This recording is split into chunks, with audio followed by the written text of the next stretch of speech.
This will be a there will be a screening of Alma, directed by Chandan Gomes, who is here, and also there will be discussion with Deepak Pandyaraj from the psychology field from the different department at Jindal. So Chandan Gomes is a photographer, filmmaker, educator whose work examines themes of identity, human rights, and social change.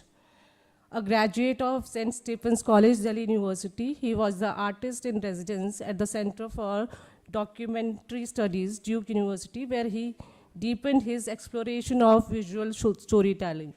His work has been showcased at various places in Houston and India as well, at like, for example, Photo Fest Binale, Recounts, Dulles, and Lance Corona Museum, and Kochi Muziris Benale.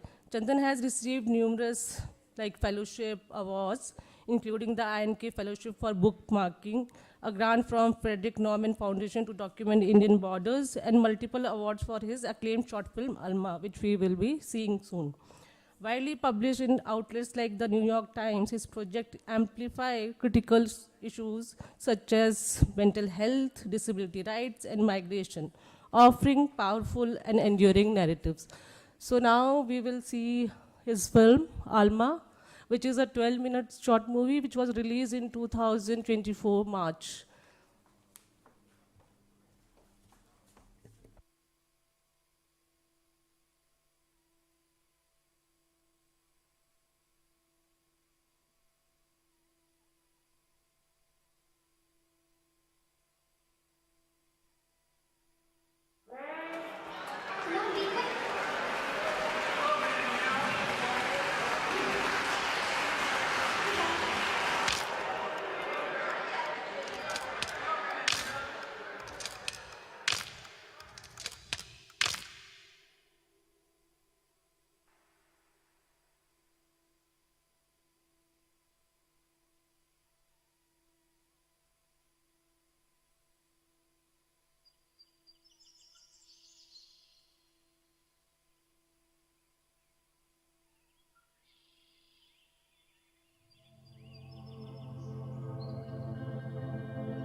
She's standing there.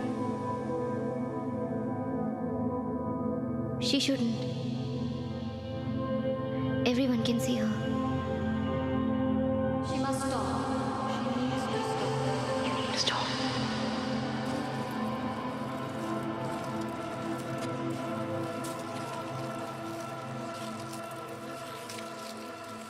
Stop. Look at us. Look at us.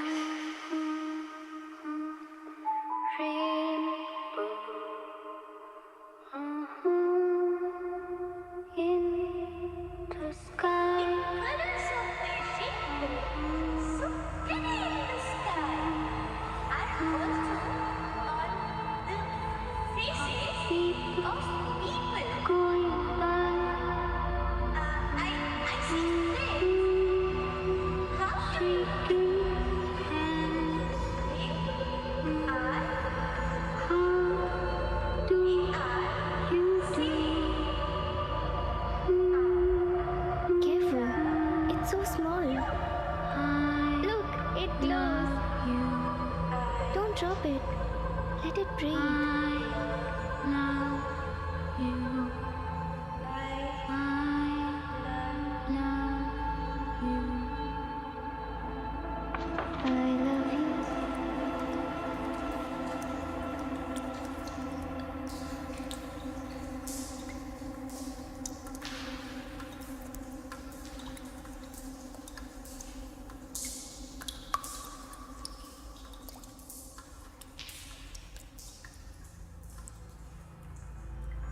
I will walk up to you in a white dress. Us, the child in me, becomes a woman. I will walk up to you in a white dress. Look, it bleeds. Breathe. Please make it stop. Breathe. Let it She breathe. needs to breathe. She needs to breathe. Is she Nothing can breathing? be done now. You need to breathe.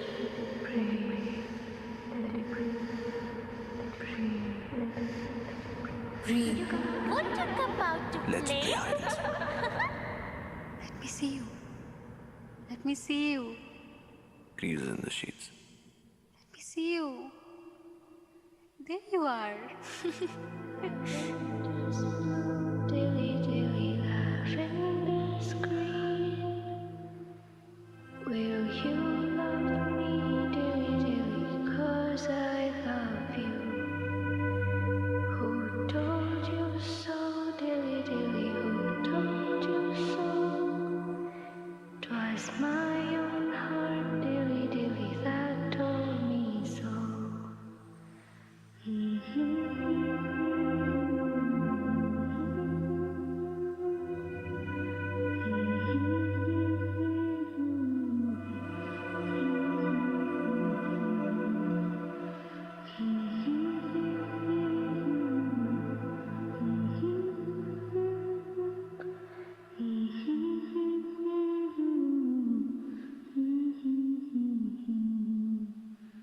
Bittersweet. Bittersweet.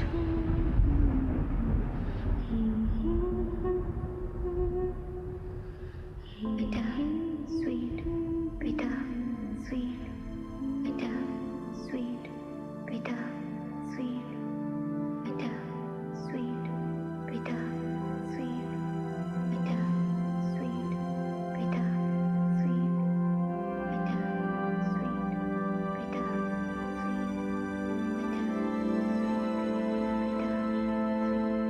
I love to dance in the rain with a purple flower in my hair.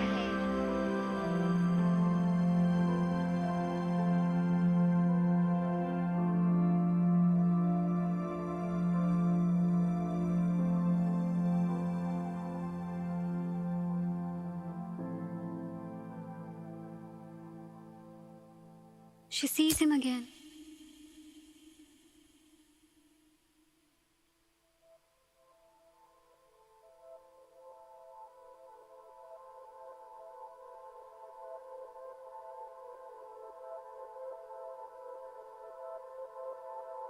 Where were you all this while?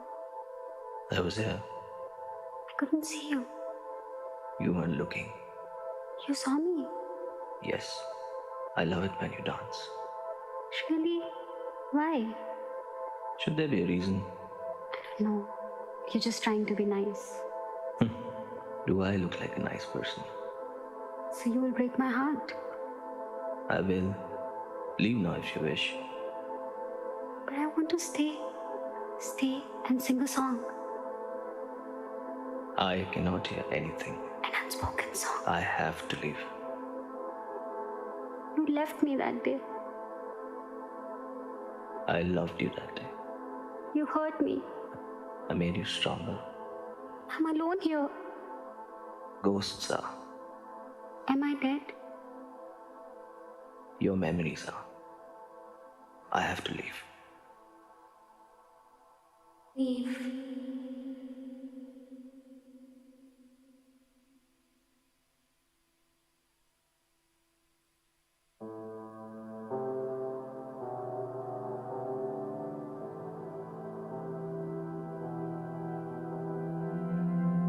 Look, it stopped hurting. You kissed it away. Look, it glows. Oh, how it glows. It glows and glows and glows. She was a fabulous dancer. She is a fabulous dancer. She performs every evening as though her being depends on it. She moves with rhythm to music that only she can hear. But I can tell there isn't a single misstep from the fluidity of the movements that I observe. She is a study in concentration, the way she seems to be caught in this meditative, almost trance-like state, oblivious to the world around her. This world, the world of us, the world that she is separated and protected from by this window made of thin glass. the window that sets the demarcation between the parallel realities that she resides in. To the world that exists on this side of the window, she is one of the patients admitted at a psychiatric hospital. She has been diagnosed with schizophrenia, with her disorder meeting the well-understood behavioral criteria for it. As a dancer, over the years, she has traveled far across the world, delivering riveting performances, till her trajectory was broken by the fracture of a relationship. She has been here for the last few weeks, with her treatment underway and recovery impending. Schizophrenia is a serious disorder that plays with one's perception, making one hear and feel things that aren't there. Approximately a year ago, she began to hear voices of people talking to her and about her. They'd tell her to do certain tasks, but they'd then punish her by becoming louder and louder, making her lose focus on anything at hand. And sometimes, there would be the voices of 2 or 3 people talking amongst themselves, with her being the subject of the conversation. Over the past 6 or 7 months, the illness made her cut off from her friends and family, often making her misconstrue the things they'd say and do, eventually making her feel afraid of them, something commonly referred to as paranoia. Our textbooks say that people with schizophrenia tend to withdraw and involute, as though they've sentenced themselves to exile. But when I see her across the glass, it's clear that she has not read our textbooks. Far from involuting, she's taken her dance up a notch.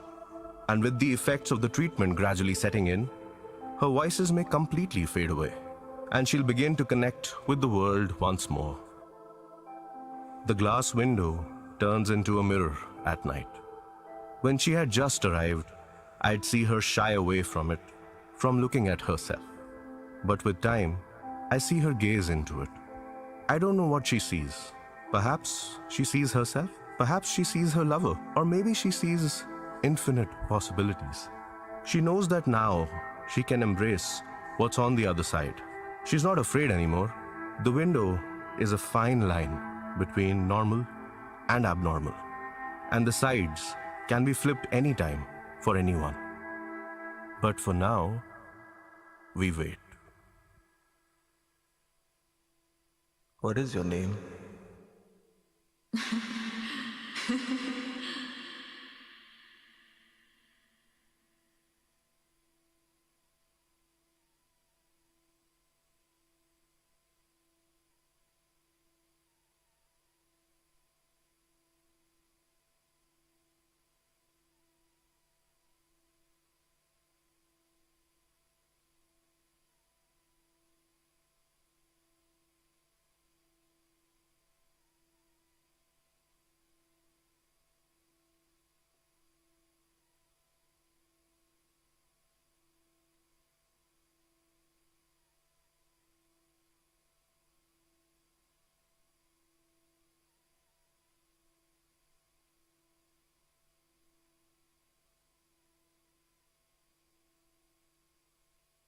So we welcome Chandan Gomes, Deepak Pandyaraj, whose introduction I will be giving later on, and Nitya. Yeah. So about this film, we will open the session for the questions. Whatever you need to ask, you can ask these people as well as other people who have so much expertise in analyzing movies, etc. So the first question I would like to ask Chandan is about that, how did you come down to make something like mental health as a theme for this film?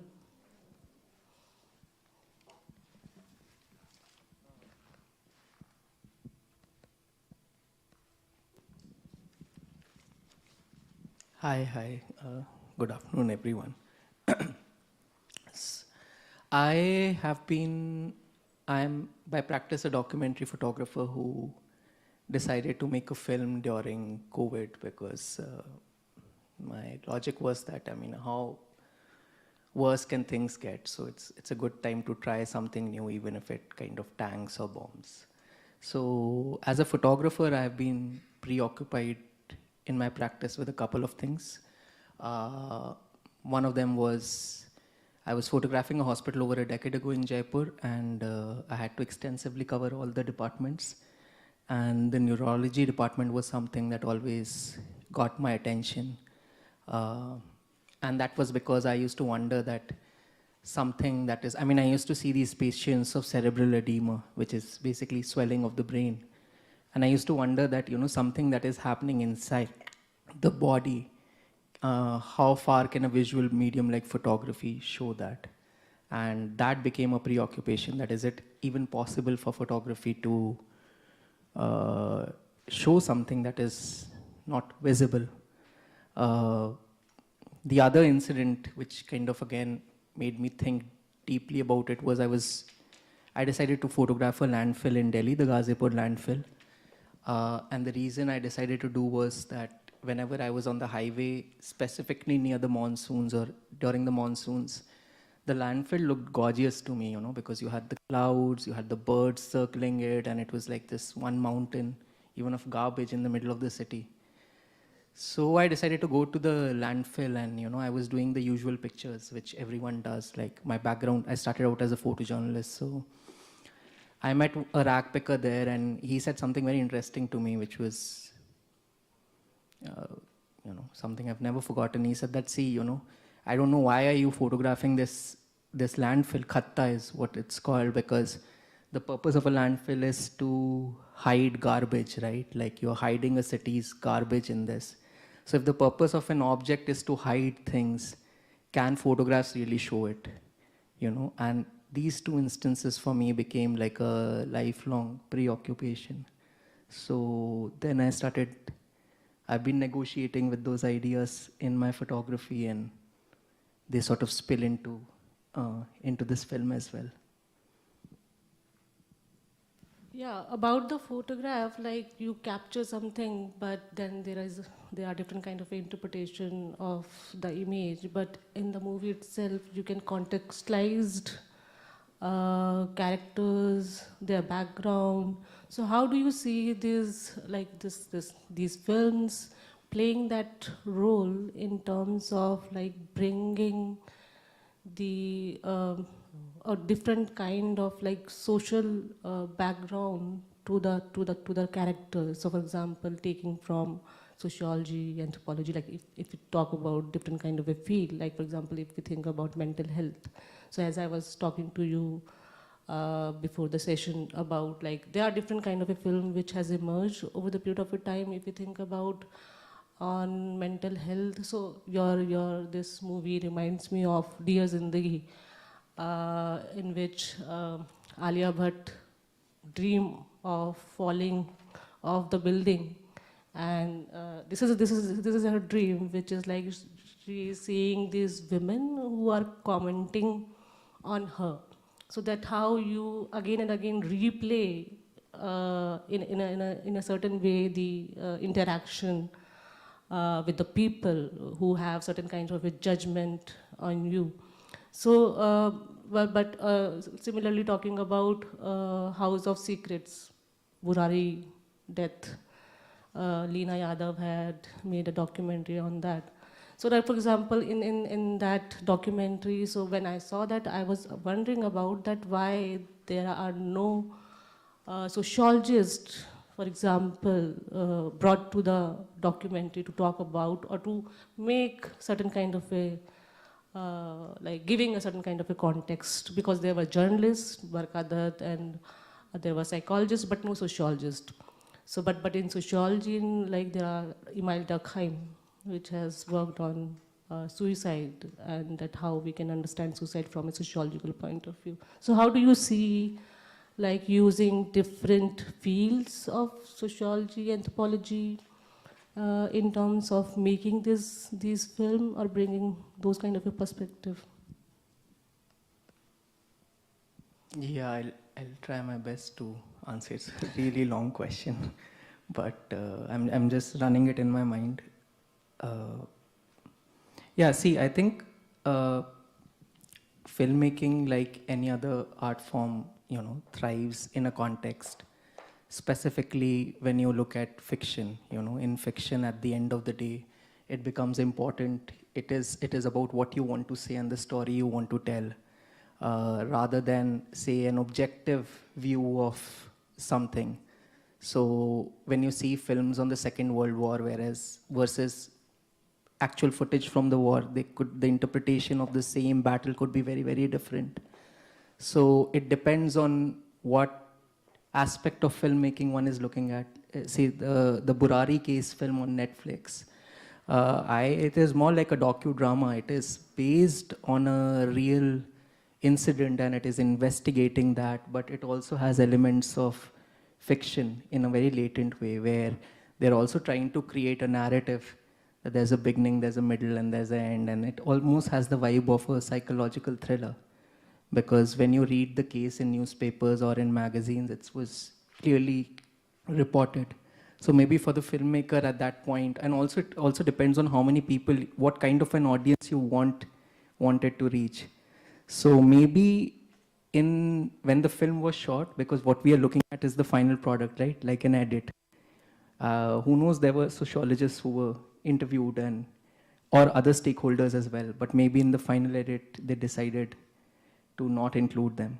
But definitely when like say for my film, the entire voiceover is done by a psychiatrist and a psychologist, because the biggest question what the dilemma I was facing was that, as a filmmaker, as an artist, what I was writing might have been moving and beautiful, but maybe it was a little away from the reality I wanted to speak of.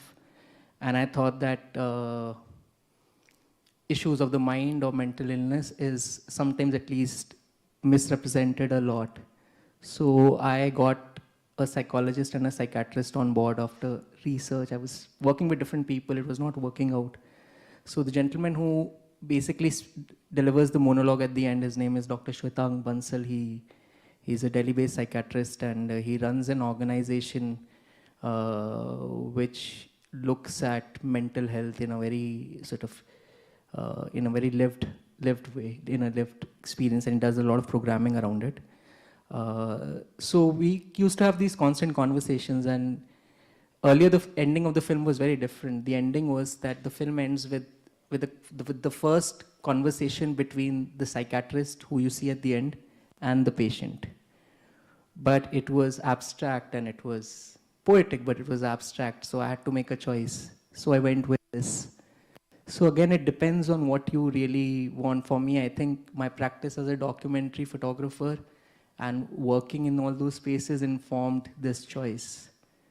But maybe if I was to remake this film, maybe I would go back to including that the first dialogue between them, which I thought was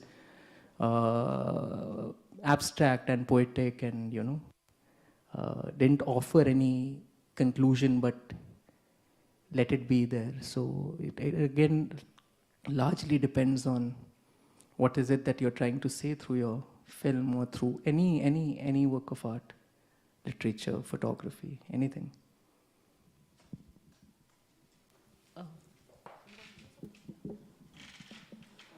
Just a very quick question, it's a tech.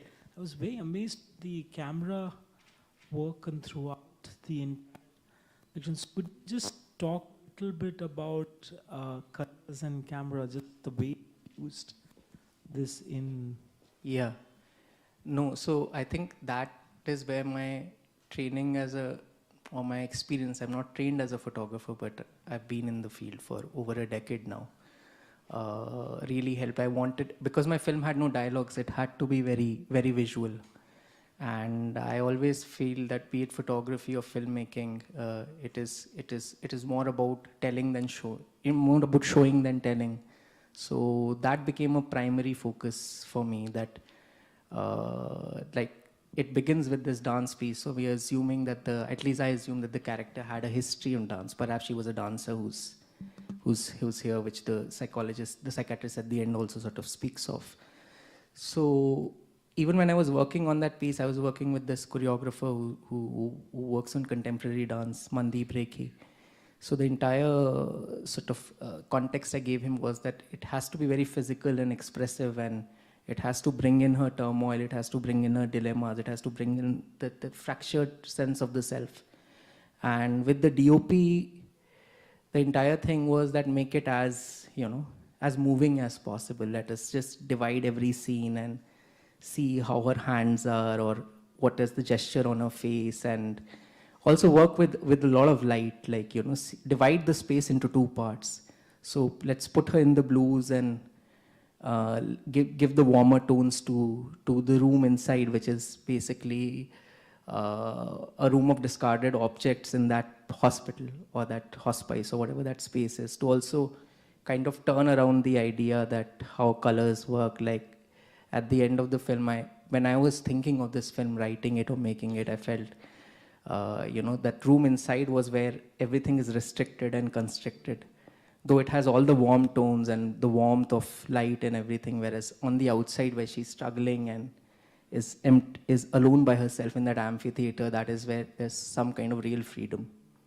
So turn around the idea of light to say that blues can represent, instead of say showing something that is closer to, blue is generally, we use the expression, right, you're feeling the blues today, so when you're low or you're depressed, like, but I wanted to flip that idea with the color and leave it at the psychiatrist's sort of dilemma, that he starts questioning his own practice, which is something that often I realized in field, that idea of black and white is not really black and white. How do you decide a diagnosis is a question I used to always ask myself, over the years, because not just photographing such spaces, but also seeing people dear to me, getting into therapy to getting into medication.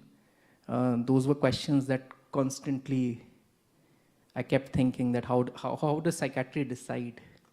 How does that exactitude work within it? I mean, I don't have answers, but that was a question I kept sort of living with, and I still think about it. Thank you, Chandan. So now I will introduce Dr. Deepak Pandyaraj, who is currently Assistant Professor at Jindal School of Psychology and Counseling, and also Assistant Director of ECOG Research Center, OP Jindal Global University. Earlier, he was Research Fellow at Humanities and Social Sciences Department, IIT Bombay, and Assistant Professor at SRM Institute of Technology, Chennai. He was CSIR Diamond Jubilee Research Awardee at National Meteorological Laboratory, Chennai. He was a UGC Research Fellow at Humanities and Social Science Department, IIT Bombay. His MPhil research was focused on psychology of self-conscious emotions, which I saw and I was like, this is a very interesting topic. And doctoral research on philosophical psychology approaches to communication for social and social transformation. In his dissertation, the self-decentering model of communication, which you would like to use to analyze this movie, was developed and applied to analyze film, fiction, and modern science. So, would you like to say something?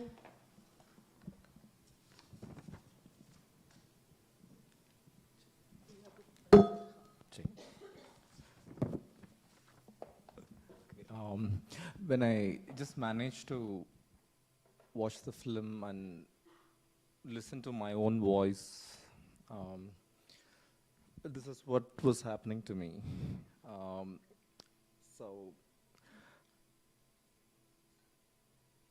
Can you move to the next picture? Then I managed to bring it down to a level where I can work. So you can see, even this is too much for 10 minutes. So I decided to just use 3 repetitive thematics, which are interdisciplinary. You can switch it off. I am just talking at the level of philosophical reflection of the text, the movie. It raises few questions. Philosophers are good in asking questions. So the one that really struck me is, what is a subject? What's a human being? Is it something that we can reduce it to, let's say, reason, or something that is fully determined based on one? Or we are probably a flux, and there's a consistency which produces this one, but underlying that one there's upground. So if you see what kind of subject this movie is producing is an important question. It opens up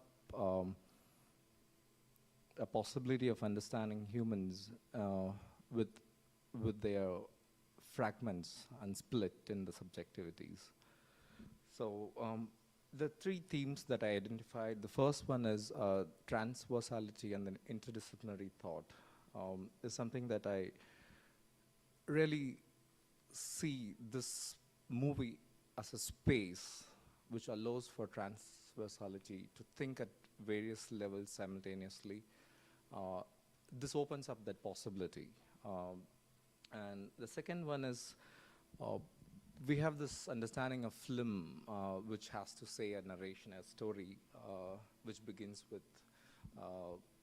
a problem, and then it resolves, and then there's a structure, there's an ideological element, which film studies do a lot of work on it, the language of film itself.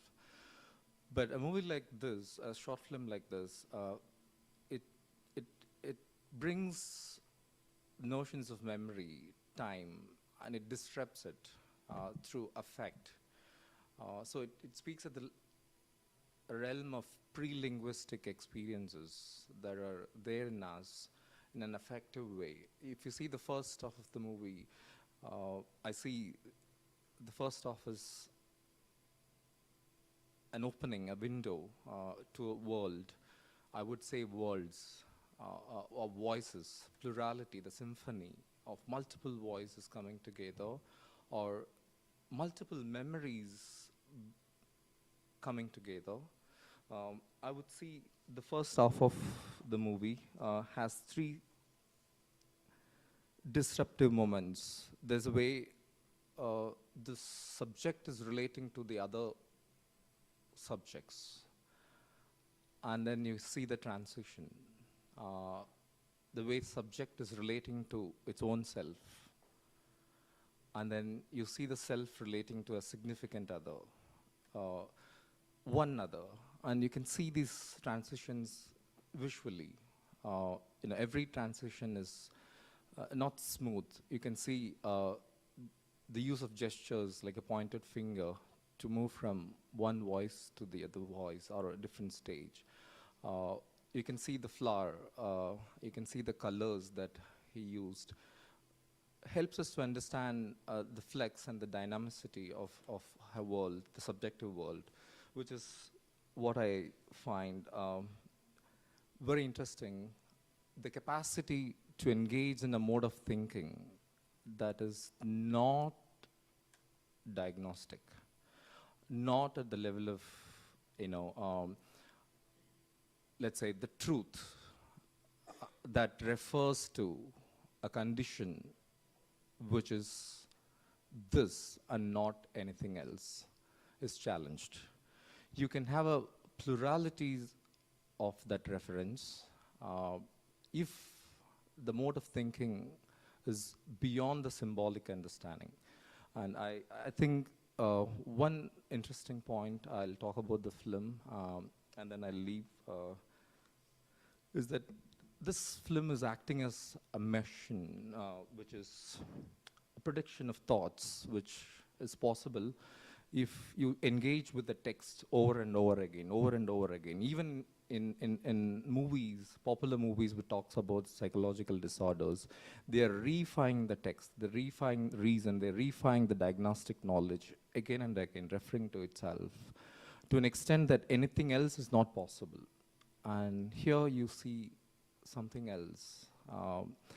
We are getting an access, a window, like he used the metaphor window, can act as a glass. So it provides an alternative for us to turn the window into glass and see something that we never wanted to see or willing to see, or there was not even a chance to see.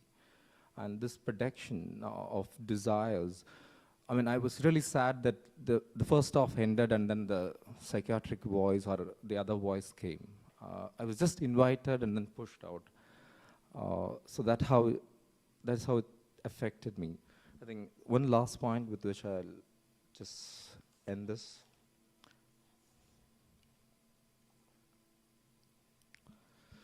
I think it raised an important question at the end.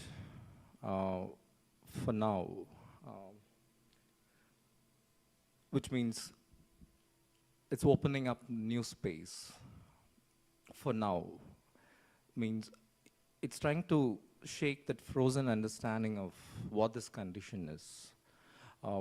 It is an experience that has to be received at a different level, and it's a preparation of our embodiment in some ways. So to end, the way movement is used, you can see the dance and the jerks and the difficulties of listening to voice from the outside and also expressing that at the embodied level is clearly depicted at the level of visuals. Like you said, there's no dialogue, but it is a dialogue in a sense which does not use words. It's an auto-dialogue, it's a mono-dialogue, it's a dialogue with so many others. So, but it does not use signifiers.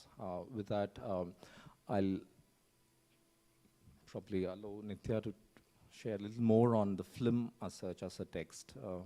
Yeah. Thank you, Deepak. Okay, you want to say something? Yeah, sure. Thank you so much for the invitation. I, while watching it and also kind of reflecting on it, what stood out to me is the traditional understanding of mental illness, which is so much embedded in the diagnostic structure and which comes with the whole ideology of correction, that there are symptoms, whether the symptoms are delusional or hallucinatory, and they have to be corrected.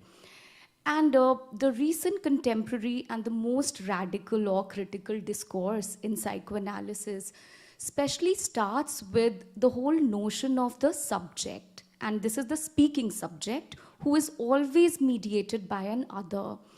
And whether it's a paranoid structure, and Lacan especially talks about mental illness very much embedded in the structures of language. And in the movie, what stood out for me was the aesthetics of the narrative. And that how each utterance seemingly was so fragmented, but for a schizophrenic, I'm using that label because that's what psychiatry recognizes, becomes a complete utterance of the truth, you know, which is not very much like what we understand in the symbolic sense of language, like the language we speak. So one of my friend who happened to meet a diagnosed schizophrenic, she, I remember said that, you know, he said things like he would want to kill his father and he hates his father.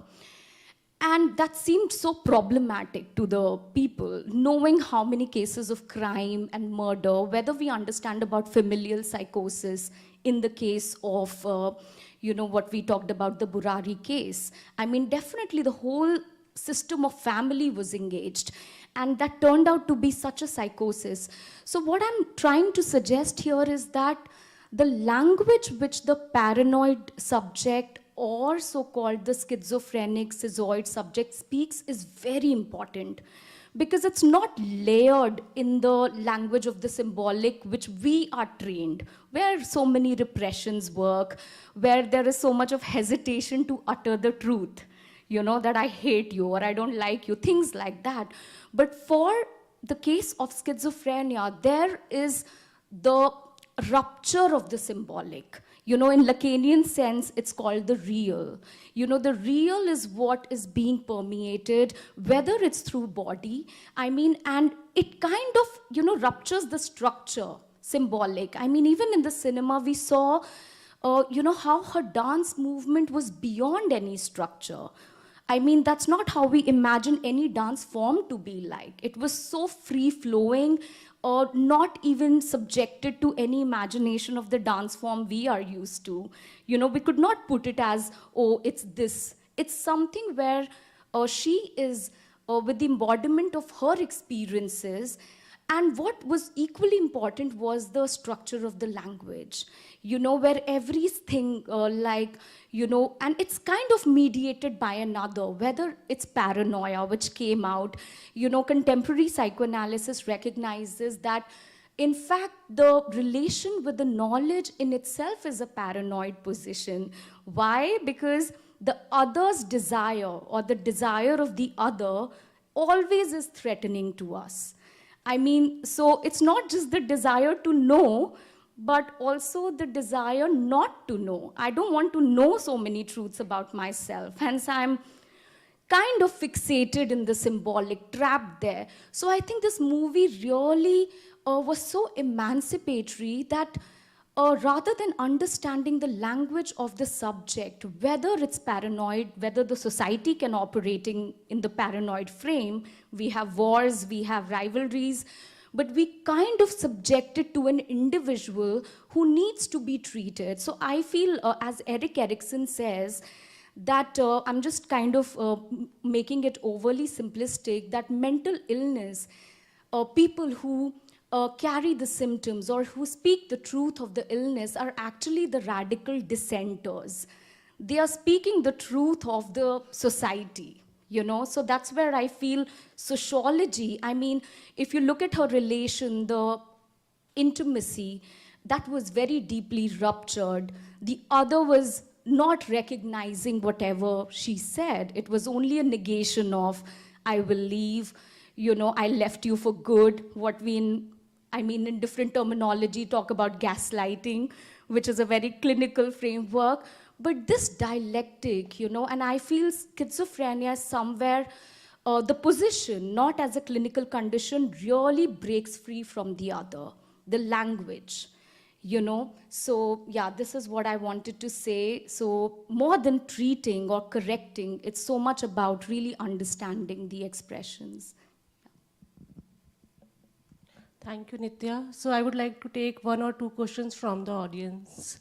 So anybody would like to ask? Yeah. Can I just take the privilege of asking a question which I wanted to ask? Yes, yes, of course. Chandan, this was something that I was trying to make sense, the signifier of the movie, the short film, the name, the choice. In some ways, metaphorically gives out what is hidden.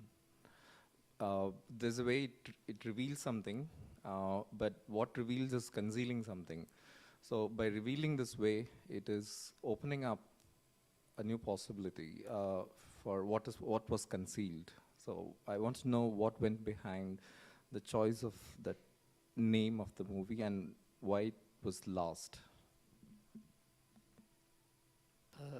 Yeah, that's an interesting question. There are two parts to it, to the answer. Earlier, the film was titled, right till the very end, it was titled Never Cursed. And the entire idea behind it was that what the expression means, never cursed. Like, even if you're going through the worst through your life, there is still a certain gift in the act of living. But I kept thinking through the film that, we never know her name. In the writing of it, I was clear that we should not know her name, because generally, it was this, again, what Dia was very simple, that, people are reduced to numbers or their situations. Instead of knowing, you will say that, okay, patient number this or patient number that. Often even in hospitals, you see that happening. Forget psychiatric institutions, just regular hospitals. But I thought she should have a name. And how this name came about was I was, prior to this film, before COVID hit, I was trying to do a work around obituaries. And the work was around an obituary I read in a newspaper, in a local newspaper in Goa. And I was very, sort of intrigued by that obituary, because generally obituaries are written by people who know the disease, right? It's family, friends, loved ones. But this obituary felt very different. It felt as if the person who passed away does not know the person who has written this obituary, but this person who's framed and published this obituary was very well aware of this person. So it could also be a case of maybe someone who's stalking this person for decades, maybe, But it was very moving and beautiful, and her name was Alma. So I spent 1 year looking for these two people, and the person who had dedicated that obituary, his name was VK, which is the postcard I showed here. So when I started tracing, a lot of my work also is about like just tracing unknown leads. I'm just very moved by the idea of like working like a detective and just looking for strangers. So then I checked what Alma means, and I felt it really, really fits the protagonist of my film, someone who's kindred and generous and has a lot to give despite everything that she has gone through, So that's how the title of the film came, and I thought, let me just reveal it at the end in her voice instead of with her face, because it's a representation of not just her but several other people, just that idea of someone who could love with all that heart and also be broken to that extent and yet kind of be resilient to, which I think most of us are, all of us have gone through it to different degrees. So, yeah. Chandan? Hi, Chandan. Hi again. Loved it. As a filmmaker, I loved it. As a woman, I'm questioning you. Do you have, and you also, Deepak, do you find the percentage of women more in schizophrenia? Why did you choose a woman as your main character? Because I was just wondering, would it be the same if a man was going through it? Because it is so beautiful. I don't think a person has to be schizophrenic. It can be, or are we all schizophrenic? If you understand what I'm trying to ask. Because it is so sensitive. Everyone goes through this sensitivity at many given points of time in your one life, this timeline that is going. You feel so many moments, so many dark moments where you're doing that dance in your head, or you're listening to so many other voices and it's kind of silencing your own. And I think homemakers, especially women who have not stepped out into the other side, for me it's a film for any homemaker who has not been out of that glass. And from this side, it's patriarchy that is deciding and saying, hey, this is this patient. Yeah. It's very, very compelling. It's very moving. And I absolutely enjoyed it. I would love to see it probably another 10, 20 times, So what are your thoughts? I mean, why a woman character? And for you, do you have more schizophrenic patients who are women? Yeah. So just in the interest of time, we'll take a few questions, and because we just get a chance to have everybody. Does anybody has anything? All right. Okay. One. Side. Okay. Before I just give in the mic. So I just one specific thing that I saw a lot of Lacan, and I'm very happy you mentioned Lacan in the way this is sort of moving, across. And one of the things I was would be very interesting for you to reflect, because you're looking at from also a lot of photography use of colors, that the question I asked, use of red at the end towards particularly, is the blurring of non-duality that you're very conscious of throughout this, that where a lot of discussions around schizophrenia is about splitting images, and you're actually just completely reversing that of blurring duality in sort of a very linear frame. So that might be interesting to sort of reflect. Yeah, and then if you could just... I just have a simple question. As I've seen this film, it explores the deep emotions.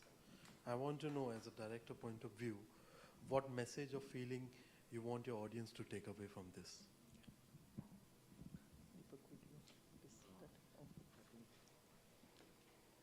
I have only one word answer.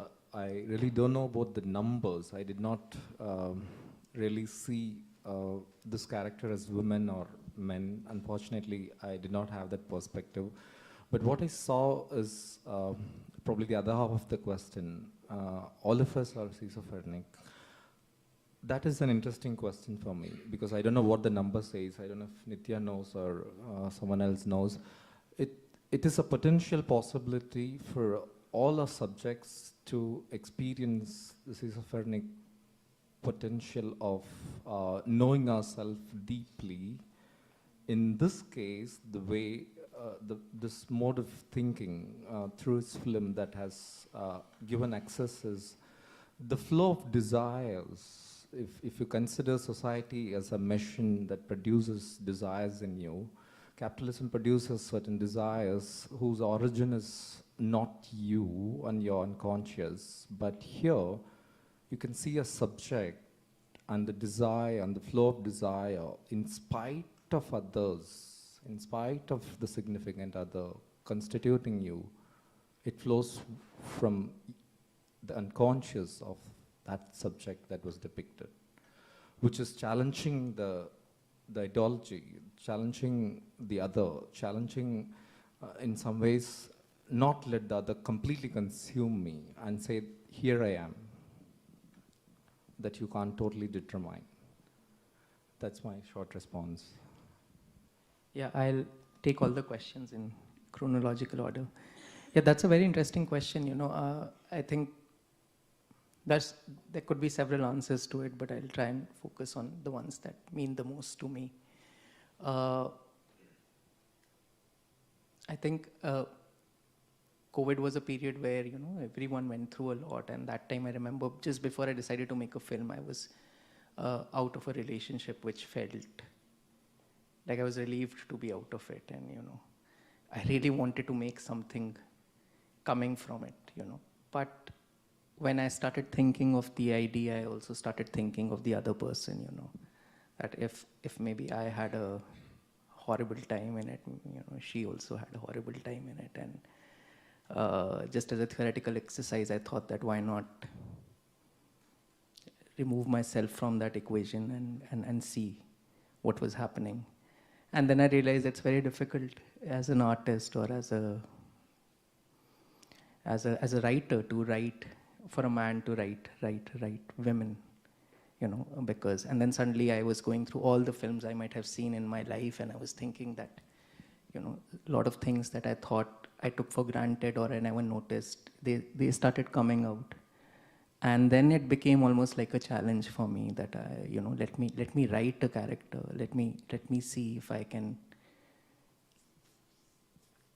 you know, write a woman, you know, instead of a man. And also, it is also very much of a reflection of how things are, you know, because the psychiatrist inside is debating and questioning, or even the imagination of a partner is the word she used was, it's gaslighting, right? You know, he's trying to basically tell her that her hurt has made her stronger. You know, he's trying to flip the narrative, but whereas hurt is hurt, you know, sometimes you're just hurt, deeply hurt. There is nothing else to it, you know. If you are cheated upon or lied or deceived, that is the truth of what it is, and perhaps that's what she went through. But that gaslighting is something which is very normal, which is across genders also, you know. It's not just that men are doing it or women are doing it. So that was one aspect that, as a filmmaker also, as a writer also, because you start with screenplays, so you have to imagine a character, you have to live that character. And for me, it was also somehow tying back to my, I think it was somehow strangely tying back to my mother, who has a very interesting history. I mean, I picked up photography. My father still thinks I picked it up from him, who was a hobbyist. But it was my mother who was the secret photographer in the family. So she did so many photographs of us as children, and my father still doesn't know about it. It was this hidden secret between us. So till now my father believes, and it was a conscious decision, like it was like a secret we want to keep to ourselves. So till now he keeps thinking that, and when I see her, I realize that there is, I mean, to me, she was much more of an artist than my father could ever be. I mean, he got me technically involved in photography, but I think it was my mother's eyes, just the way she looked at the world, the fragility with which she looked, moved me enough to take this as a, so I think it was strangely tying back to that. So, and I think I saw my mother when I was writing this film, this character, and all her turmoil in her everyday life of running a family in a very small house in all circumstances that are alienating and hostile, and yet deeply protecting this artist in her, which never wanted to work for with the idea of showing. She in fact worked from at the opposite end, to never reveal what was deepest to her, which is her photography. And that is something that I imbibed, and I make handmade books. I make books. I make a lot of photo books, but they're all handmade with the idea that I'll only get to see them in my lifetime, But because I took it up professionally, I also have to publish work. But personally, I don't like it. I just like taking a lot of photographs and hiding them in the pages of a book.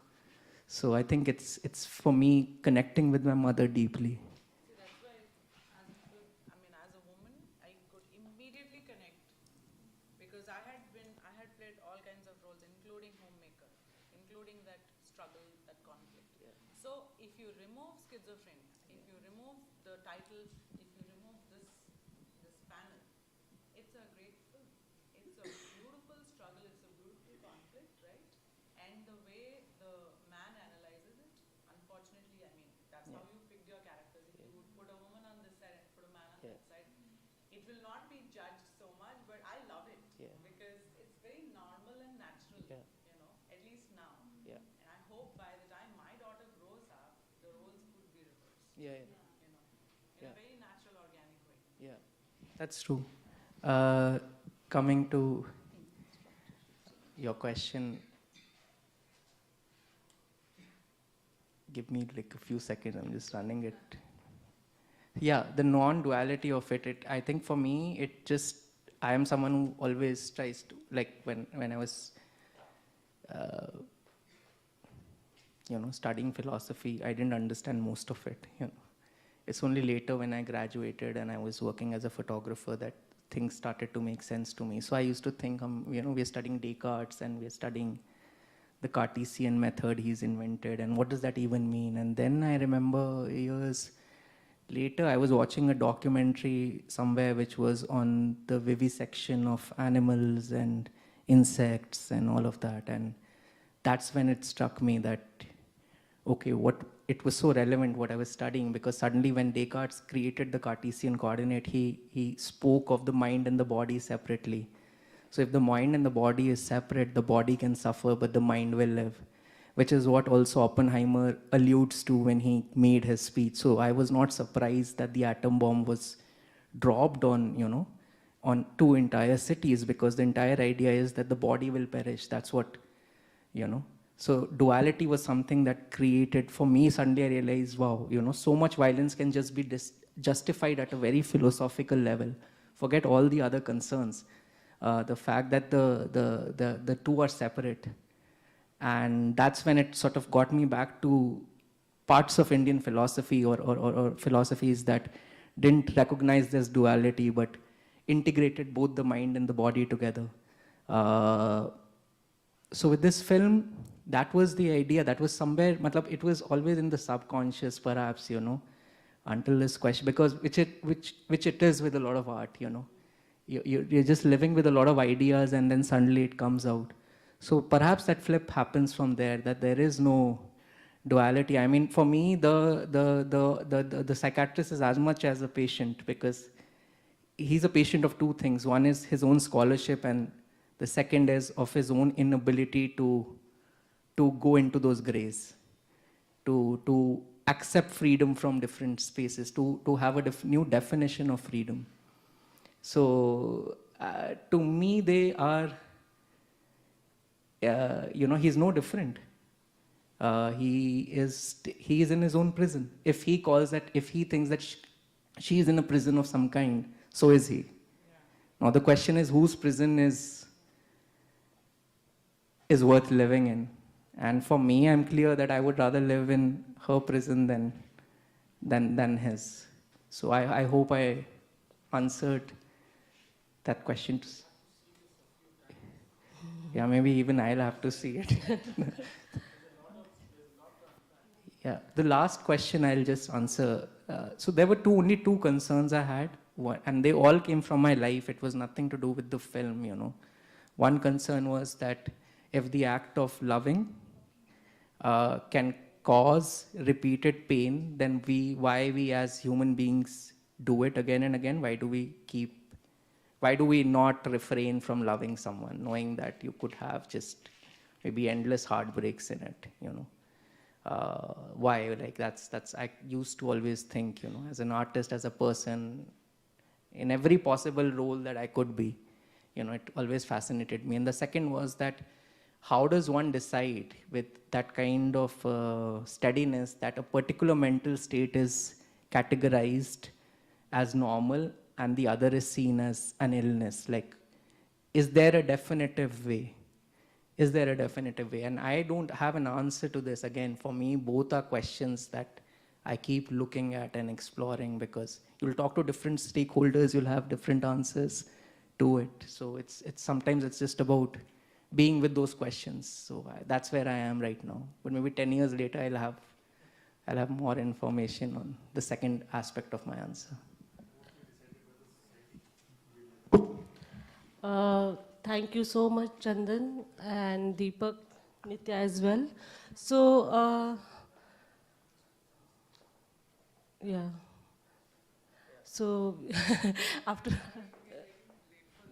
so we will be coming back at 2:30 most probably. Okay. So there is a half an hour for lunch.